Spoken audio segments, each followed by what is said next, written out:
로마서 14장 5절에서 9절 말씀 찾은 줄 알고 제가 읽겠습니다. 어떤 사람은 이날을 전날보다 낮게 여기고 어떤 사람은 모든 날을 같게 여기나니 각각 자기 마음으로 확정할지니라. 나를 중히 여기는 자도 주를 위하여 중히 여기고 먹는 자도 주를 위하여 먹으니 이는 하나님께 감사함이요 먹지 않는 자도 주를 위하여 먹지 아니하며 하나님께 감사하느니라. 우리 중에 누구든지 자기를 위하여 사는 자가 없고 자기를 위하여 죽는 자도 없도다. 우리가 살아도 주를 위하여 살고 죽어도 주를 위하여 죽나니 그러므로 사나 죽으나 우리가 주의 것이로다. 이를 위하여 그리스도께서 죽었다가 다시 살아나셨으니 곧 죽은 자와 산 자의 주가 되려 하시니라. 아멘. 제가 호주에서 청년 사역을 할 때 한 교회에서 계속 섬기다가 저희 아내가 있는 교회로 옮기게 됐습니다. 그때 당시에는 이제 아내가 다른 교회를 섬기고 있었고 아내하고 이제 결혼을 하기로 약혼을 한 상태였어요. 사실 교회를 옮기는 건 굉장히 어려운 일입니다. 저는 사실은 교회가 상황이 바뀌지 않는 이상 옮기지 않았었는데 그때 당시에는 그래서 그 상황을 두고 기도를 많이 했었어요. 자, 일주일 정도를 하나님한테 기도했었어요. 주님, 제가 이렇게 하라면 이렇게 하고 저렇게 하면 저렇게 할 텐데 저한테 확신의 말씀을 주신다면, 저에게 어떤 음성을 주신다면 제가 순종하겠습니다 라고 기도를 했어요. 하나님께서 저한테 너 이 교회로 가라, 저 교회에 있어라 이렇게 말씀하셨을까요? 아니요, 그렇게 응답 안 하셨어요. 여러분도 아마 상황이 있으면 아마 그런 결정하실 때가 있을 거예요. 중요한 결정인 것 같은데 내가 도대체 어떤 걸 해야지 주님의 뜻일까라는 생각 우리 정말 많이 하지 않습니까? 근데 사실 그런 결정이 있을 때 좀 단순하게 생각하시면 됩니다. 뭐냐면 이것은 과연 얼마나 덕이 되는가라는 거예요. 나 말고 내 주변 사람들에게. 저는 아무래도 제가 약혼을 한 상태에서 다른 교회를 다니면 사람들이 약간 말이 좀 나온 것 같더라고요. 그리고 그 당시에는 그 교회에 이제 장모님, 장인 어르신이 또 계시니까, 그리고 결혼도 허락해 주셨고 하니까 그쪽으로 가는 것이 훨씬 더 사람들이 볼 때 덕이 될 거라고 생각이 됐습니다. 만약에 제가 또 이렇게 주장을 하면 또 제 고집이 세다고 여겨질 것 같아서 제가 내려놓고 그쪽으로 간 거예요. 제가 교회를 처음 갔을 때 그 교회에서 사역하시는 분한테 전화가 한 번 왔어요.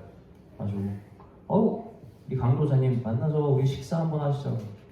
그때 당시 전도사였죠. 교육 전도사였는데 전도사님 식사 한번 해요. 그래서 알겠다고 그래서 기분 좋게 그 교회 주변에 있는 쪽에 가서 식당에서 만났습니다. 만났는데 이제 그 교육자분이 그 청년부 왜 회장 있잖아요, 그죠? 그때는 회장 부회장이라고 있으니까 지금도 청년부 회장을 같이 데리고 왔더라고요. 그래서 잘 됐네. 그래가지고 이제 같이 식사를 탁 했는데 식사를 하고 나서 이제 그 교육자분이 청년한테 막 무슨 말을 하기 시작을 하는 거예요. 근데 청년이 얼굴이 막 붉어지는 거예요. 고개도 들지 못하고. 근데 뭐냐면 저를 앞에 두고 지금 우리 교회가 가지고 있는 청년부의 문제점에 대해서 막 얘기를 하는 거예요. 그리고 너가 청년부의 회장으로서 이걸 못하고 있고 이건 지금 잘못된 거다라고 막 얘기를 하는 거예요. 저는 사실 조금 당황스러웠어요, 그때 당시. 왜냐면 한 십수년을 교회를 다니고 섬기면서 이렇게 사람 앞에 내놓고 이렇게 막 뭐라고 하는 거를 저도 경험해 본 적이 없다 보니까, 그리고 바로 앞에 옆에 있으니까 고개 숙여 아무 말도 못하고 있는 거 보니까 저도 굉장히 당혹스럽더라고요. 근데 어쩔 몰라 하고 있는데 그거 딱 얘기를 딱 끝내고 이제 저한테도 딱 얘기를 하시는 거예요. 이렇게 저한테 우리 전도사님 이제 청년부 담당하시게 될 텐데 청년부 그래도 가까이에서 케어할 수 있도록 요 교회 주변으로 이사를 오시는 게 맞지 않나요? 이렇게 얘기를 하는 거예요. 말은 뭐 잘 모르는 사이니까 부드럽게 하지만 사실은 그 안에 굉장히 약간 강조가 들어가 있는 느낌이 딱 들었어요. 그래서 제가 그 말을 듣고 이렇게 얘기했어요. 아니요, 전 제가 꼭 옆에 있어야 된다고 생각하지 않는데 이렇게 얘기했어요. 그러자 또 이제는 그 교육자님 얼굴이 빨개지기 시작하더라고요. 사실 제 말에도 어떻게 보면 사랑이 없었던 것 같기는 해요. 그죠? 조금 더 돌려서 얘기할 수 있을 텐데, 근데 제 마음속엔 그런 마음이 있었어요. 옆에서 그 청년의 얼굴을 보니까 그냥 굉장히 오랜 시간 동안 그렇게 계속해서 지적당하고 그런 거에 대해서 아무 말도 못하고 얼굴만 붉어져서 고개를 떨구고 있는 게 전 너무 안타까워 보였어요. 그래서 사실 그 청년한테 주고 싶은 말이 있었던 거예요. 생각 있으면 말하고 하기 싫은 거 있으면 하기 싫다고 얘기해라 라는 말을, 그런 도전을 좀 주고 싶었던 마음이 좀 있었던 것 같아요. 저는 뭐 처음 만났으니까 전화를 받고 기쁘게 나왔죠. 근데 그 청년부 회장은 그 교역자한테 전화 받았을 때 마음이 어땠을 것 같으세요? 아, 빨리 가서 나도 만나고 싶다 이랬을까요? 아니면 진짜 가기 싫다 이런 마음이었을까요? 저는 아마 후자가 아니었을까 싶습니다. 우리는 말을 할 때 정답을 말하는 게 중요하다고 생각하지만 여러분, 실제로는 정답은 그렇게 중요하지 않아요. 교회에서 말하는 건. 교회에서 말하는 것에 진짜 중요한 건 뭔지 아세요? 그 말 안에 사랑과 위로라고 하는 것이 덜 입혀져서 들어갔냐, 그렇지 않느냐. 여러분, 이게 진짜 정답인 겁니다, 사실은. 오늘 설교 제목이 무엇이지? 만나고 싶은 사람입니다. 만나고 싶은 사람. 내가 전화를 했을 때 날 너무 만나기 싫고 부담스러운 존재가 아니라 이 사람 진짜 만나서 한번 얘기해보고 싶다, 이런 사람, 여러분, 저는 그게 오늘날 가져야 되는 교회의 모습이 아닐까 생각을 합니다. 문제에 대해서, 그래요, 진짜 만약 문제가 있었다고 칩시다. 그런데 그 문제에 대해서 이렇게 얘기를 하고 해결을 하는 것이 정말 예수님의 방식일까? 저 예수님이 만약에 있다면 그렇게 하셨을까요? 아니요, 저는 그렇게 생각하지 않습니다. 세상의 모든 교회는 다 문제를 가지고 있어요, 여러분. 우리 산림교회가 아주 작지만 그래도 문제가 있어요. 저 때문이라도 어쩔 수가 없습니다. 왜냐면 제가 죄인이라서 그래요. 세상에 있는 어떤 교회도 완전한 교회? 여러분, 찾을 수 없어요. 절대요. 죄인이 모였기 때문에 그렇습니다. 그래서 우리가 교회를 마음 먹고 못하는 것, 잘못하는 것, 문제 있는 것을 보고 들어가는 순간 여러분, 교회는 다 걸려 넘어지게 되어 있고요. 그리고 또 교회가 그거를 해결하는 데 집중하는 순간 여러분, 교회는 자유를 말하는 집단이 아니라 율법에 넘어지는 집단이 되어버려요. 그렇게 사랑이 하나씩 가해가서 없어지는 겁니다.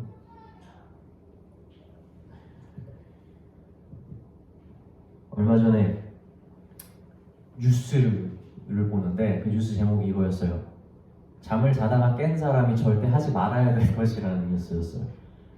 딱 들어와서 봤는데 그 잠에서 자다가 깨면 절대 이거 하면 안 된다라고 하는 행동이 뭔 줄 아세요? 그건 뭐냐면 절대 시간 보지 말라는 거예요. 시간.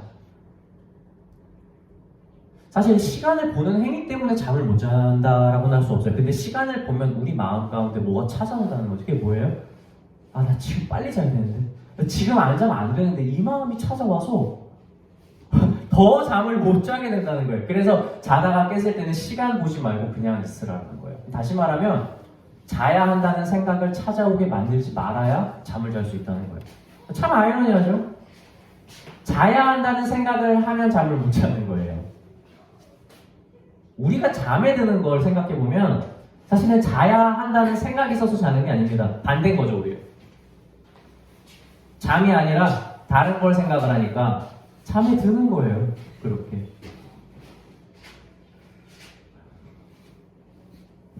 우리가 죄의 문제에 대한 해결도 마찬가지지 않습니까? 우리가 살면서 죄 안 지으려고 노력한다고 죄 안 지을 수 있어요? 아니에요. 죄를 안 짓는 가장 지름길은 그냥 의를 행하는 겁니다. 내가 어떻게 의를 행할까를 고민하다 보면 죄는 사라져 있어요. 우리가 미워하지 않으려고 노력한다고 사람 안 미워할 수 있는 줄 아세요? 미워하지 않으려고 노력한다는 것 자체가 이 사람이 잘못한 거 못한 거 계속 보고 있는다는 거예요. 근데 어떻게 안 미워하겠어요? 그런데 그냥 사랑하는 행위를 우리가 하다 보면 우리 가운데 미움이라고 하는 게 사라져 있는 걸 보는 거예요. 그것은 잠에 드는 원리랑 매우 비슷하죠. 잠에 드는 것에 집중을 하는 것이 아니라 우리가 다른 것을 생각하다 보면 어느 순간에 잠에 들어 있는 것처럼 우리가 의를 행하고 우리가 사랑하는 데 집중하다 보면 어느 순간 우리의 삶에서는 죄가 해결되어 있고 우리가 사람들을 용서하는 삶을 살고 있는 것을 우리가 보게 된다는 거예요. 마찬가지로 교회가 가지고 있는 문제를 해결하기 위해서 문제 자체를 조명해서 집중하는 것, 여러분 그것은 문제 해결에 조금도 도움이 되지 않는다는 겁니다. 그래서 잘 봐야 돼요. 어디에 집중할까를 잘 골라야 된다고요. 요즘 뉴스에 이단과 관련된 내용이 얼마나 많이 나오는지 몰라요. 세상 사람들도 이제 이단이 만들어내는 사회적 문제에 대해서 이야기하고 이것에 대해서 매우 분노하고 있습니다. 왜 믿는 사람들이 이단에 자꾸 빠집니까? 그거 왜 그런 줄 아세요? 자꾸 본질 이야기가 아니라 그 주변의 이야기에 자꾸 사람들을 집중하게 만드는 거예요. 그 주변 이야기에 사람들이 집중하다 보면 어느 순간 본질을 잃어버리게 되는 겁니다. 말씀을 해석하는 방식이 크게 두 가지가 있어요. 신학적으로. 뭐냐면 첫 번째가 역사적 해석이에요. 두 번째가 알레고리적 해석입니다. 이 역사적 해석은 뭐냐면 하나님께서 이 땅에서 와서 일하시고 말씀을 주는 것은 시대적인 컨텍스트라는 게 존재하기 때문에 그때 당시마다 그 사람들이 받아야 되는 말씀이 있는 거예요. 그래서 그 말씀을 시대적으로 해석을 하는 거고 그것을 그대로 끌고 오지 않는다는 거죠. 이방신들을 섬기는 자들을 다 죽였다고 해서 지금 믿지 않는 자들을 다 죽이는 것이 결코 옳느냐? 아니, 그렇지가 않다는 거예요. 대처는 다 다르다는 겁니다. 그래서 역사 속에서의 해석을 하는 것이 바로 역사적 해석을 바탕으로 두고 있고 오늘날 기독교는 그 역사적 해석을 버리진 않았어요. 한 번도. 근데 이 알레고리적 해석 있죠. 이게 뭐냐면 각각의 성경에 나와 있는 어떠한 그 내용의 언어를 그 자체로 그대로 해석해서 받아들이고 그리고 거기서 게시하는 어떠한 숫자나 어떠한 날짜나 이런 것들에 대해서 현실과 관련돼서 어떠한 해석을 같이 맞물려 나가는 거예요. 이것이 현대 종교에서 오늘날 기독교가 완전히 사용하지 않은 법은 아닙니다. 이것도 우리가 사용하는 방식이긴 한데 이것은 절대 주가 되지 않아요. 왠지 아십니까? 그거 절대 알 수 없거든요. 여러분 성경은 우리가 아무리 신학을 해도요 다가갈 수 없는 부분이 있어요. 계시에 대해서 해석을 할 수 있습니까? 여러분 죽고 나서 정확하게 우리의 영혼이 어떻게 되는지 정확하게 알 수 있을 것 같으세요? 아니에요. 성경 보고 몇 가지에서 유출하는데 그 유출조차도 맞물리지 못해요. 잘. 그거 우리가 알 수 있는 게 아니에요. 잘. 다니엘이 한 계시의 이야기, 이사야가 한 계시의 이야기, 여러분 요한이 요한계시록에서 한 계시 이야기 우리가 다 푸는 줄 아십니까? 그 안에서 여러 가지 선을 만들고 그 안에서 우리가 하나의 원을 그려요. 그러면 얘들아 여기 선이 있잖아. 그럼 여기에 이 얘기해도 되고 이 얘기해도 되고 그래 이 얘기할 수도 있어. 상황에 맞춰서 너희 이렇게 얘기해. 근데 이 동그라미 선을 밖에 나가서 절대 안 돼를 정해놨어요. 신학에서. 안다가 아니에요. 몰라요. 잘. 근데 왜 몰라도 되는 줄 아세요? 하나님이 우리한테 야, 너희가 나를 알고 내 사랑을 깨닫고 너희가 내 아들을 믿는 것을 통해서 구원을 받고 의롭게 되고 너희가 나에게 교훈을 받아서 이 땅을 살아가는데 내가 드러낸 것으로도 충분하다라는 말씀인 거예요. 이건 그거에 대해서 말할 게 아니라는 거예요. 이단이 그 원의 주변에 있는 걸 얘기를 해줍니다. 그러면 사람들은 반응해요. 와 이거 교회에서 못 들었던 건데. 와 진짜 얘 진짜 똑똑하다. 아무 중요하지도 않은 이야기들을 그렇게 해석해서 가져가는 겁니다.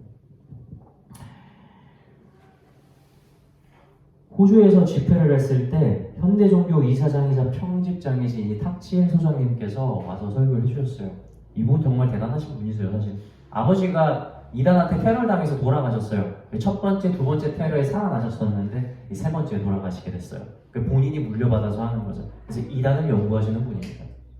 그래서 그분께서 이단에 대한 특징을 소개하면서 너무나 잘 우리가 왜 이단에 속느냐에 대해서 얘기하실 때 그런 말씀을 하셨어요. 지난주에도 말씀을 드렸지만 가짜 집회 분별하는 것 말이에요. 사람들은 절대 가짜를 분별하지 못합니다. 정말 그럴듯한 속임수가 있기 때문에. 그런데 이거를 보자마자 아는 사람들이 있죠. 집회 감별하는 사람들이에요. 이 사람들이 그 직업을 갖기 위해서 수년 동안 하는 일이 무엇입니까? 가짜 지폐를 보고 연구하는 일이 아니라 그냥 진짜 지폐만 보고 연구하는 거예요. 그래서 그 진짜 지폐가 자기의 몸이 되게 만드는 겁니다. 그래서 가짜 지폐를 보면 그냥 그게 틀렸다는 것을 바로 알게 되는 거예요. 이것을 해야 가짜가 뭔지 아는 거죠. 진짜 복음이 무엇인지 여러분 철저하게 한다면 가짜에게 홀리는 일은 없을 겁니다. 사도 바울이 썼던 당시에도 지금 본문 보시면 아시지만 교회 내에 분쟁이 없었던 게 아니에요. 다 향하는 견해 때문에 분쟁이 막 있었어요. 야, 할례를 받아야 되냐 말아야 되냐. 제사 지낸 음식 먹을 수 있냐 먹을 수 없냐. 이방인과 함께 식사를 할 수 있냐 그렇지 않냐. 특정한 날이 중요하냐 아니면 그렇지 않냐. 이런 논쟁들 다 있었어요. 바울이 서신에서 계속해서 이런 것들을 정정해주지 않습니까? 올바르게. 근데 바울이 이런 것들을 정정할 때 매우 단순한 규칙을 썼어요. 오늘 본문 한번 읽어볼까요? 오늘 8절 말씀 한번 읽어보겠습니다. 우리가 살아도 주를 위하여 살고 죽어도 주를 위하여 죽나니 그러므로 사나 죽으나 우리가 주의 것이로다. 지금 많은 논쟁 가운데 사실은 가장 큰 논쟁을 바울이 해결해서 얘기를 해줬습니다. 다 이런저런 일들 매우 사소한 건데 지금 무엇으로 비교했어요? 사는 것과 죽는 것을 비교를 해줬어요. 매우 단순한 정리인 거죠. 어떤 사람은 야, 우리가 주님께 복음을 전해야 되기 때문에 우린 지금 죽으면 안 돼. 우리는 계속 열심히 살면서 오래오래 살면서 올바른 복음 전해야 돼 라는 사람들이 있었겠죠. 그런데 이런 사람들이 야, 너희 복음을 위해서 일찍 죽는다는 사람을 너희는 지혜롭지 않아라고 말할 수 있습니까? 아니, 그럴 수 없어요. 반대로 우리가 죽는 것을 통해서 우리의 믿음이 증명되고 복음이 더 전해질 거다. 우리가 씨앗이 되어서 나중에 열매를 보게 될 것이다. 그래서 죽음으로 향했던 자들, 복음을 위해서 담대히 죽었던 자들이 야, 너희 살려고 하는 자들아, 이 겁쟁이들아 라고 비난할 수 있습니까? 아니요. 그럴 수 없어요. 삶에서 가장 반대되는 개념, 바로 사는 것과 죽는 것조차도 우리가 사는 것이 주의 이름으로 사는 것이고 죽는 것이 주의 이름이라면 여러분, 우리는 사나 죽으나 모두 주님의 것이다 라고 얘기를 하고 있는 거예요. 사실 바울은 앞에서 있었던 다른 모든 논쟁들의 해결도 이렇게 해결했어요. 질문을 바꾸는 겁니다. 뭐가 중요하냐? 뭐가 중요하냐? 너희들 가운데 있는 논쟁이 진짜 너희들에게 중요한 거니? 너희들 가운데 있는 이 본질적인 문제를 해결한다고 해서 교회가 나아지니? 아무것도 아니라는 거예요. 본질 잊지 마라. 기억해라. 이거 얘기하고 있는 거예요. 교회가 이 비본질적인 문제 해결하지 못하고 이거에 매달리는 순간 뭐가 없어져요? 본질 사라지는 거예요. 이거 무서운 일이죠. 고린도 교회가 영적으로 교만했었어요. 그래서 얘네들 가운데 논쟁이 정말 많았지만 그 중에서 어떤 논쟁이 있었냐면 성령의 은사를 행하는 것에 대한 논쟁이 있었습니다. 근데 그 논쟁도 정말 단순하고 무식했어요. 무엇이 주님의 일이냐가 아니라 얘네가 무엇으로 논쟁했어요? 어떤 은사가 크냐에 대한 논쟁이 있었던 것 같아요. 그래서 은사로 다툽니다. 바울이 얼마나 답답했겠어요. 그래서 바울이 얘기를 해요. 여러분들 은사에 대해서 좀 생각하실 때 그 초대교회에 있었던 은사를 오늘날 동일하게 생각하면 좀 위험할 수 있다는 거 아셔야 돼요. 그때 당시에 성령의 인사는요 너무나 폭발적이어서 세례를 받은 사람들이 능력이 없다는 것을 거의 보지 못해요. 신약에서는 가시적인 은사들이 폭발적으로 일어나는 시대였거든요. 초대교회 때는. 그래서 이제 고린도 교회도 그런 딜레마에 빠진 거예요. 내가 주님을 믿고 은사를 받았는데 이 은사가 내 거는 제 거 보니까 되게 쓸모없어 보이고 제 거 되게 부럽고 막. 또 어떤 애는 아니 뭐 받은 은사 그거밖에 안 되냐? 난 이것도 하는데 막 이런 문제. 그렇죠? 생긴 거잖아요. 바울이 그래서 고린도 교회에 편지를 보내면서 은사를 이야기를 해줘요. 근데 9가지 은사를 이야기를 해줍니다. 근데 여러분 그 9가지가 중요한 게 아니에요. 그 은사를 이야기하기 전에 바울이 한 얘기가 중요한 겁니다. 분명히 은사를 이야기하기 전에 이렇게 얘기했어요. 고린도전서 12장 4절에서 7절 제가 읽어드릴게요.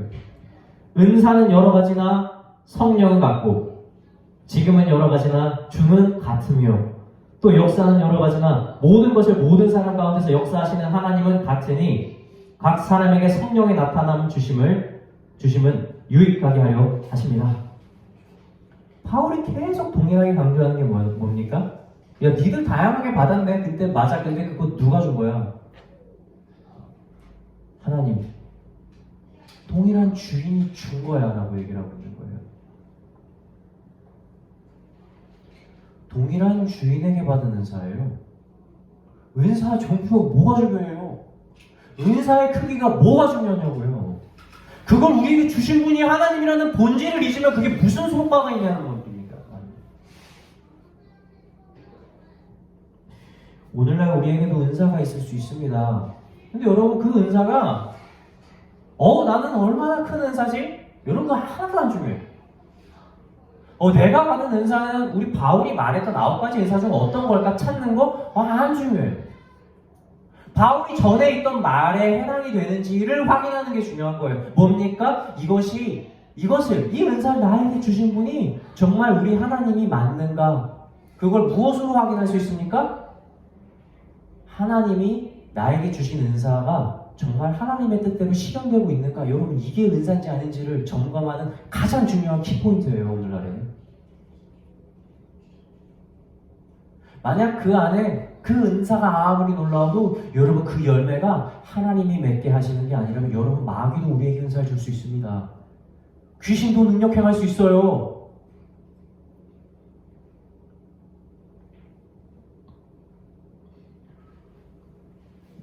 바울이 그렇게 막 편지를 보내가지고 얘기를 해도 이 고린도 교회가 알아듣지 않아요. 사실 고린도 전서에서 고린도 후서가 간 건 정말 슬픈 일입니다.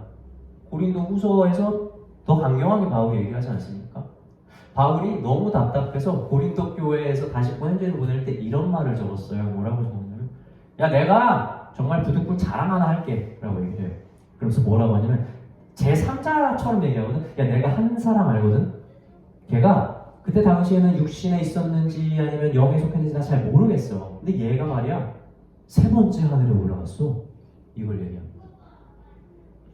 거기에서 엄청난 계시와 환상을 얘가 봤어. 고린도 교회 사람들이 굉장히 관심 가질 만하죠. 고린도 교회에 어떠한 은사도 천국으로 올라가서 환상과 계시를 하나님께 직접 들은 자는 없었거든요. 바울은 3자처럼 이야기하지만 솔직히 얘기하면 이거 바울의 가능성이 가장 높습니다. 바울이 경험했을 가능성.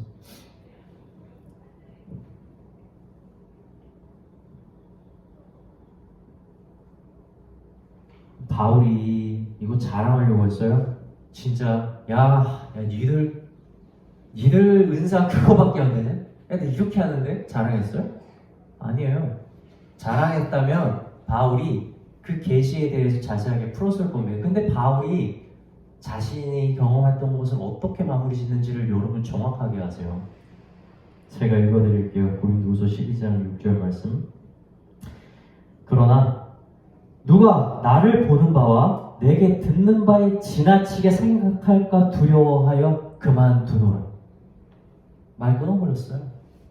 야 나 이런 경험했는데 야 이거 니들 얘기해봤자 너희들한테 도움될 거 하나도 없어. 알려고 하지 마. 몰라도 돼. 그리고 이거 얘기했다간 니들 가운데에서 엄청난 다른 어려움들이 초래될 거다라는 걸 알고 있었던 거예요. 그래서 말 안 해주는 거예요. 제가 설교를 준비하다가 조금 죄송한 말씀인데 제가 이 말씀을 고린도전서에 있는 줄 알고 계속 찾았었어요. 아니 고린도전서를 아무리 읽어도 바울이 자신의 계시에 대해서 말을 하지 않는 거예요. 그래가지고 제가 인터넷에다 셋째 하늘을 딱 검색해가지고 들어갔어요. 말씀 어디 찾아보려고. 누가 블로그에 이렇게 써놨더라고요. 그래가지고 거기 말씀 찾아보려고 딱 블로그에 들어가가지고 이제 딱 읽는데 근데 셋째 하늘에 대한 말씀이 이렇게 풀어주는 거예요 자꾸. 이걸 왜 풀지? 바울도 안 푼 건데. 그래서 풀고 조금씩 읽다가 말씀 찾다가 뭔가 이상해가지고 그냥 스크롤 끝까지 내려보니까 나오더라고요. 10만 명 수료시켰다고 나오더라고요. 아, 제가 진짜 손을 때리려다 말았어요. 열받았어. 내가 실수했구나. 그럼 다시 물어볼게요. 셋째 하면 궁금하십니까? 궁금해하지 마세요. 그렇게 마음이 미혹되는 거예요. 바울이 진짜 자랑한 거 뭔지 아십니까? 여러분 나중에 고린도후서 찾아보세요. 바울 정말 멋있게 얘기해요. 내가 셋째 여행을 갔다 왔는데 야 이건 그만두자. 아무 도움도 안 돼. 근데 내가 진짜 너희한테 자랑 하나 하고 싶은 게 있어. 그래서 바울이 뭐라고 하는 줄 아세요? 내한테 사탄이 준 육신의 가시가 있었어 얘들아. 난 이거를 해결할 수가 없었지. 그래서 내가 우리 주께 그것을 없애달라고 3번 정말 간절하게 간구했는데 하나님이 이것을 없애주지 않았어. 그리고 나한테 이렇게 말씀하시더라. 그러면서 하나님이 뭐라고 말씀하셨습니까? 내 은혜가 너에게 족하다. 너의 이 약한 것을 나는 능력으로 사용하겠다라고 그렇게 말씀하는 거예요. 바울이 그리고 자랑하는 거예요. 뭘 자랑합니까? 얘들아 나 정말 못난 거 많고 육신에 약한 것들이 많아. 그런데 내가 이제 완전히 자유롭고 이제 내가 이게 내 자랑이야. 그것을 온전하게 하시는 우리 주님의 능력이 나에게 자랑이 된다 얘들아. 이렇게 얘기하고 있는 거예요. 그게 본질 아닙니까? 그게 본질 아니에요. 자꾸 시선 돌리지 마세요. 본질을 바라보십시오. 하나님의 사랑과 예수 그리스도를 통한 구원에 대한 이야기가 우리를 구원에 이르게 하는데 부족하다고 절대 생각하지 마세요. 물론 본질적인 문제가 닥치면 여러분 진리의 말씀에 대해서는 정말 목숨 걸고 싸울 수도 있어야 됩니다. 바울이 다 허용했어요. 정말 바울만큼 유한 사람은 없었어요. 모든 사람들의 상황을 다 이해했고 다 허락했어요. 그러니까 이방인을 섬길 수 있는, 이방인에게 복음을 전할 그릇이 될 수 있었죠. 그런데 그 바울도 못 참은 거 있었어요. 베드로가 이방인들과 함께 식사할 때 유대인들이 들어오자 외식해서 그 자리를 떠나지 않았습니까? 왜냐하면 율법으로 사실은 그들과 함께 먹으면 안 됐거든요. 그런데 그 율법이 자신을 지배해서 그것이 행동으로 나온 거예요. 그래서 바울이 베드로 그대로 지적을 해요. 이름을 거론하면서 사람들 앞에서 지적하지 않습니까? 네가 그런 걸로 어떻게 복음을 전하겠냐? 네 지금 이방 사람들에게 나아가가지고 하나님께 말씀을 전해야 되는데 너가 그렇게 마음이 약해서 어떻게 하겠느냐라고 질타합니다. 복음을 전하는 데 있어서의 걸림돌이 되는 것, 복음이 조금이라도 훼손될 수 있는 것 조금 더 양보 안 했어요. 그렇지만 본질적인 문제가 아니라면 여러분 바울처럼 사랑으로 다 받아줄 수 있고 다 용납하고 다 되어줄 수 있어야 되는 겁니다. 오늘날 교회는 그런 모습 가져야 돼요. 저를 가르쳐 주셨던 목사님께서 저한테 이런 말씀을 하신 적이 있어요. 아직도 잘 기억납니다. 교회는 예수 그리스도만 빼고 나머지 모든 것들은 세상에게 다 내어줄 수 있다고 얘기했어요. 전 그것이 옳다고 믿습니다.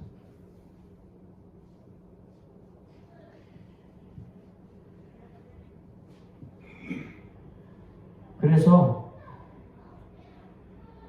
복음에 대해서는 매우 강경하지만 사랑에 대해서는 우리가 매우 너그러울 수 있어야 됩니다. 비본질적인 문제에 대해서는 우리가 서로의 짐을 대신 져줄 수 있어야 돼요. 왜냐하면 우리는 살아도 주를 위해 살고 죽어도 주를 위해 죽는 자들이기 때문입니다.